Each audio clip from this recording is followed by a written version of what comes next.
Hi guys, welcome back for another episode of Keep Ups with Canadian Women's Soccer. Sorry I was MIA for a little bit. I took some holidays for my social media job, which meant I also shouldn't go on social media like YouTube. But now I'm back and better than ever leading up to the Olympics. And speaking of the Olympics, I think Canada Soccer announced a couple big games right before the Olympics. So on June 11th, they're going to be facing the Czech Republic, and on June 14th, they'll be facing Brazil. And these are two excellent tests to figure out who are the 18 players that are going to be representing Canada at the Olympics and who's going to be in the starting 11. I mean, putting aside the fact that there may or may not be some injuries in the next couple months, hoping not. So, as mentioned, the Olympics are going to be in Japan, and I think there have been some protests potentially from the citizens and doctors in Japan, but it looks like the games may go on anyway.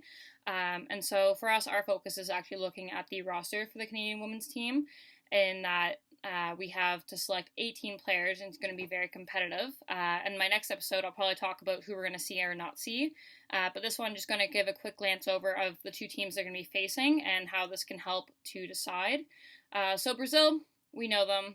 We played them recently all the way in the SheBelieves Cup where we lost 2-0. And Brazil took off their two superstars in Debinha and Marta at halftime. And Canada did not look very strong in that game. But remember, that was also when Canada had injuries and none of their veteran players basically were there. And even their players who were there, a lot of them were out of season since NWSL hadn't started. Whereas when they're going to be playing in June, the players are going to be in the middle of the NWSL season, and the European players will have just finished theirs, so they'll be coming off with a bit of rest and still having their fitness. So I think it's going to be a much different game than the one that happened in SheBelieves, and as Brazil is number 7 ranked and Canada's number 8, it's going to be a tight contest, an excellent way to see how we're doing. The Czech Republic, on the other hand, are a not-so-familiar team to us. Canada has never played them before, and the Czech Republic, the majority of their players actually play in their country. Wow, that'd be nice if you had a domestic league where your players could excel and still rank 27th in the world. What a dream. But besides that, the Czech Republic have actually shown that they have some decent standing and improvement in that they tied Switzerland twice, a team ranked 20th in the world, in Euro competition, and eventually lost to them in penalties in the qualifications.